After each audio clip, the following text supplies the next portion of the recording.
Welcome to Buckeyes Tomorrow Morning for Saturday, January 14th. I'm your host, Tom Orr. The Indiana game is in 231 days. The game against Michigan in 315 days. Ohio State has a new offensive coordinator. It is a name that Buckeye fans are very familiar with. It is Brian Hartline, the longtime wide receivers coach, recruiting ace, very popular former Buckeye wide receiver. He is now the new offensive coordinator. Justin Frye, the offensive line coach, is going to be the run game coordinator. None of this is really news to you if you're a member of BuckeyeHuddle.com. Alex Gleitman on December 6th reported on the Huddle board at BuckeyeHuddle.com, quote, "Nothing is finalized yet, but I was told last night there's a good shot Hartline gets promoted to OC/wide receiver coach and gets groomed to be a play caller eventually." Kevin Noon, you were on the Huddle board at BuckeyeHuddle.com as well, as am I. So none of this is coming as a big surprise as the news was breaking all over the internet on Friday afternoon. But this feels like sort of the next logical step for someone who is really one of the true rising stars across the profession of college football coaches. Brian Hartline is going to be an offensive coordinator somewhere. Why not Ohio State? As he was in his position coach role, teams had certainly made a run at him. We'd heard various universities being attached to trying to lure him away. Notre Dame potentially being one, some others out there. While we don't have any of that necessarily confirmed, so that's all conjecture, there is no denying that he is one of the hottest names out there in coaching, certainly in terms of being a recruiter. So now you get him in a new position with Ohio State, and he can sit there and maintain, being at his alma mater and continuing his path forward. He's not that far removed from being out there catching passes in the NFL. Comes in briefly as a behind-the-scenes quality control coach and then gets elevated to wide receiver coach and now offensive coordinator. Quite the move for Brian Hartline, quite the move for Ohio State. I know there were a lot of people who were whispering about wanting the idea of going out of house and bringing in some superstar play caller or whatever. We don't necessarily know what the play calling breakdown is going to be in lieu of what Kirk Herbstreit reported from a production meeting with Ryan Day. But what we do know is this is a great move if you are a Buckeyes fan. Yeah, this feels like something that Ohio State fans are probably going to be very happy about. Keep one of the rising stars of the profession, keep certainly the most consistent, most dynamic recruiter on staff, keep him happy. You add Keenan Bailey to that offensive staff as the tight ends coach, another young, very dynamic recruiter. Feels like that's probably going to be a good thing. And the nice thing is you don't have to just cold turkey turn it over to Brian Hartline. It seems like there's a little bit of a question as far as, what is that timeline on that transition to being the play caller, the one who's actually calling the plays during the game. What is that going to be like? When is Ryan Day going to officially relinquish that to Brian Hartline? And the nice thing is you don't have to do that immediately. That's something that, as Alex said back in December, he could be getting groomed to be a play caller eventually. It feels like that's, you have seen first-time coordinators kind of fall on their faces because it is a different kind of job, a different kind of responsibility. If that can be maybe a little bit more of a gradual transition, that feels like that might sort of smooth out some of the bumps that you've seen with other first-time coordinators over the years. Yeah, and the question's going to be asked immediately, Brian Hartline going to be upstairs or downstairs? He'd been downstairs. Now does he have to go upstairs? Kevin Wilson was upstairs as the OC. So does Brian Hartline have to go upstairs if he's going to be calling plays? And Ryan Day certainly is going to have access to the offensive channel on headsets. Ryan Day is going to make sure that the plays are to his liking. Brian Hartline has been on the offensive channel before, as it has been kind of a play calling by committee type of situation, but wink, wink, wink. We really know that it's kind of Ryan Day's will there. I don't think that Ohio State wants to take too long to sit there and allow Brian Hartline to get into that position, because I'm sure there's going to be somebody coming along.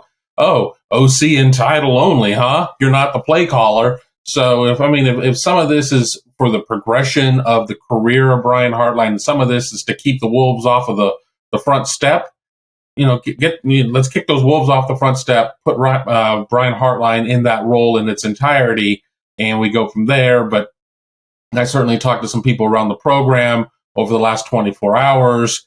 And while it would have been very easy to just sit there and say in the release, and Brian Hartline will be your play caller in 2023, I've been told, well, there's time to sort all of that out. So it certainly sounds like it's going to be a little bit of a work in progress. And, as far as keeping the Wolves at bay, this certainly does a lot to help keep Brian Hartline in town. He has always said the right things about sticking around and being happy in Columbus and not wanting to leave Columbus and being happy in the position that he was in. But also, he interviewed for the Cincinnati head coaching job. So, I mean, this is not, and that is a perfectly natural thing to want to do, to at least kind of explore that option and explore the opportunity to maybe run your own program.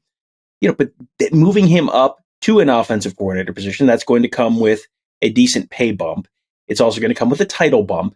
And when you were a position coach at Ohio State, that's the kind of coach where sometimes you might see that person leave for a head coaching job in, say, the MAC. If you are a position coach at Ohio State, or a job in the AAC, even, the Big 12, which Cincinnati is headed towards.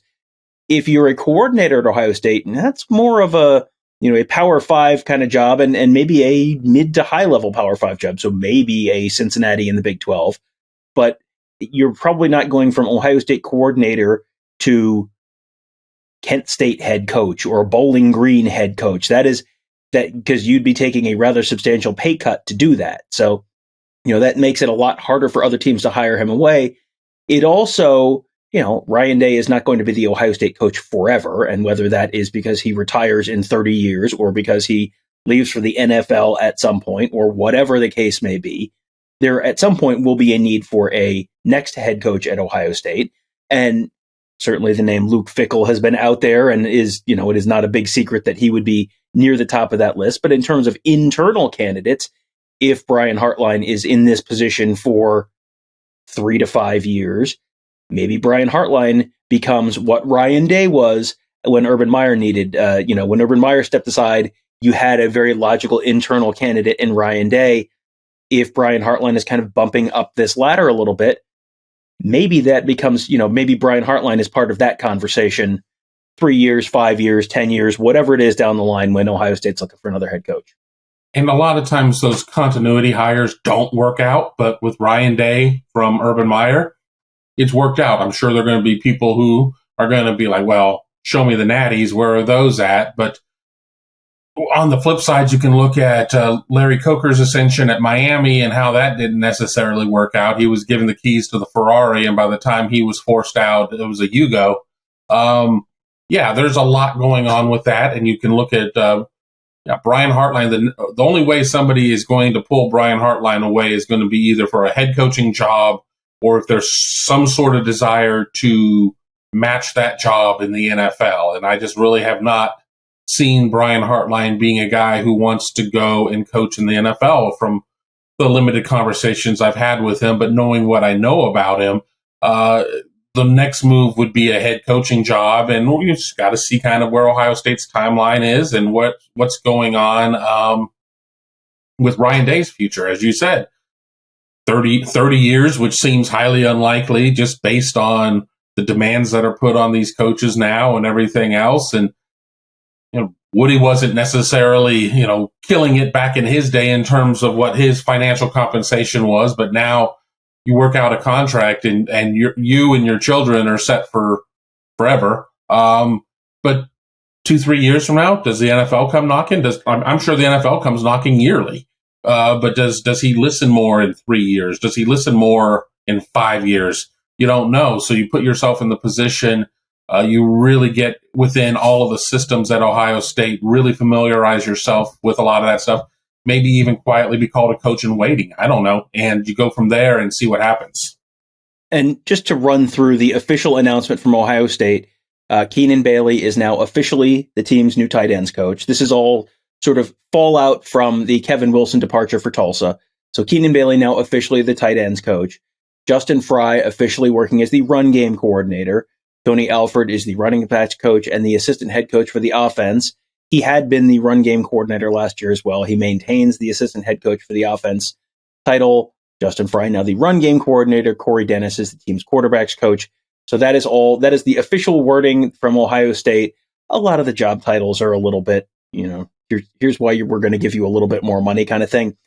The Justin Frye thing as the run game coordinator is kind of interesting to me. He's someone I've talked to Ross Fulton about a bunch in terms of some of the run game scheme that he ran at UCLA. Ross and I talked about that on one of the shows earlier this week. I'm going to say it was Wednesday's show, but it might be off by a day, one way or the other. We do a lot of these shows. It's okay. Find the Ross Fulton episode from earlier this week in this feed, and you'll find it talking about how Justin Frye may change the run game scheme a little bit in terms of what they're doing. Ross viewed that as a very positive development if Justin Frye was more involved in the run game, because it seemed Ross thought that Justin Frye was more involved in the run game in the Peach Bowl, and there were sort of signs of that to Ross. So, this feels like, you're not bringing in a brand new shiny outside person, Kevin, but it does feel like you're maybe the mixture of input and who's getting input on certain things. If you're getting a little bit more from Justin Frye in terms of the run game, if you're getting a little bit more from Brian Hartline in terms of the pass game, it's at least a mixture of some different input. You got some different voices in that room now than you did a year or two ago. So, this is not a complete overhaul. I don't know that Ohio State's offense really needs a complete overhaul. They've been pretty darn good the last few years. This feels like a move that's going to be a very positive one for the Ohio State offense. Yeah, it's a little bit of a youth movement in terms of where you have Kevin Wilson going out, and it's Kevin Wilson who has years and years of experience, and Ryan Day, who, while he's not necessarily a senior citizen, he's been coaching for a long time and has his ideas, and you get the offense refreshed a little bit by some of these younger guys and their ideas. Brian Hartline certainly has lots of ideas. He had the opportunity to learn under some coaches in the NFL during his career and everything else. You also have cats fighting in the background. I forgot to close the door. And then you have Justin Frye, who's been able to do some of his things with UCLA and where we are now. Now, of course, the question is going to be, all right, Justin, you've got the offensive, you got the run game. Start bringing in the offensive linemen who are going to be able to help you execute all of that. But the Ross episode was very enlightening, in my opinion, and being able to see some of that in there. Are we seeing Ryan Day move more into that CEO role where, coaches eventually get to?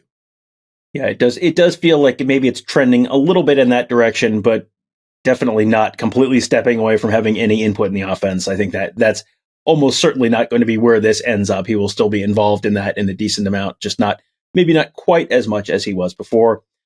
The one last thing that this sort of does impact is we've talked a bunch about Brian Hartline as a recruiter and Brian Hartline as a wide receiver.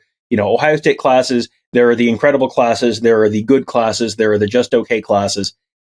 There's virtually no fluctuation in Brian Hartline's wide receiver classes. Brian Hartline seems to bring in 3 to 4 top 50, top 100 type receivers every single year. There seems to be always at least one 5-star in that group.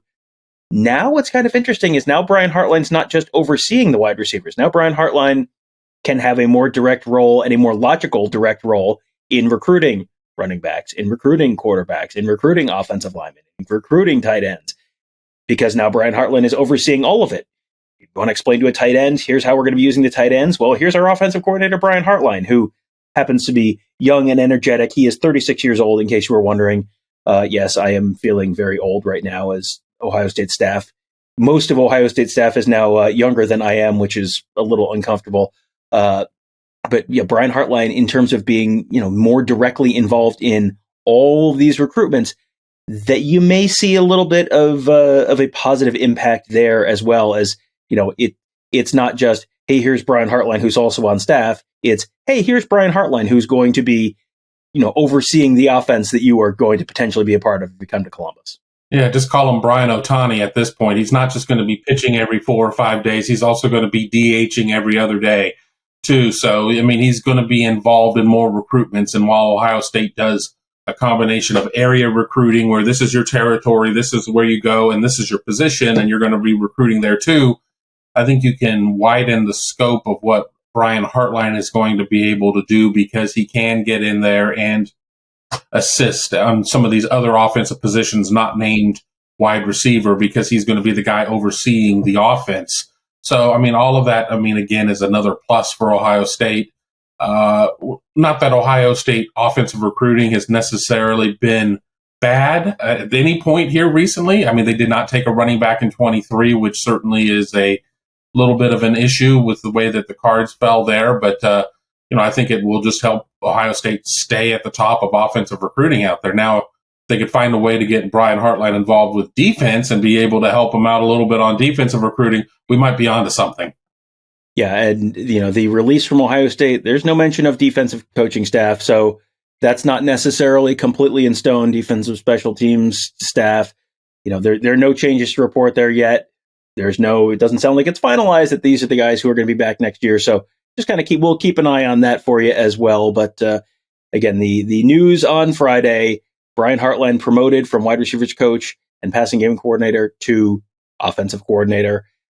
Justin Frye moved to run game coordinator. Keenan Bailey, now the tight ends coach. Tony Alford, the running back coach and assistant head coach for the offense. And Corey Dennis, still the quarterback's coach. So there you go. You are up to speed in Ohio State's coaching staff on the offensive side of the ball for 2023. And again, if you want to be up to speed on this type of thing, maybe a month or so earlier, you can do that on the huddle board at BuckeyeHuddle.com, where our fantastic team of insiders, including Alex Gleitman, Mark Givler, and Kevin Noon, and Tony Gerdeman, and Ross Fulton, and Justin Whitlatch, and Devin Radcliffe, and on and on and on. I'm there too, but you're not there for me. You're there for all the other guys. So you can find us all at the huddle board at BuckeyeHuddle.com. Fantastic team of insiders giving you great insight and analysis on the team, on recruiting, on X's and O's and schematic stuff, all at BuckeyeHuddle.com and YouTube.com/BuckeyeHuddle. That will do it for today. Thank you guys all for joining us. Have a great day. We'll talk to you tomorrow.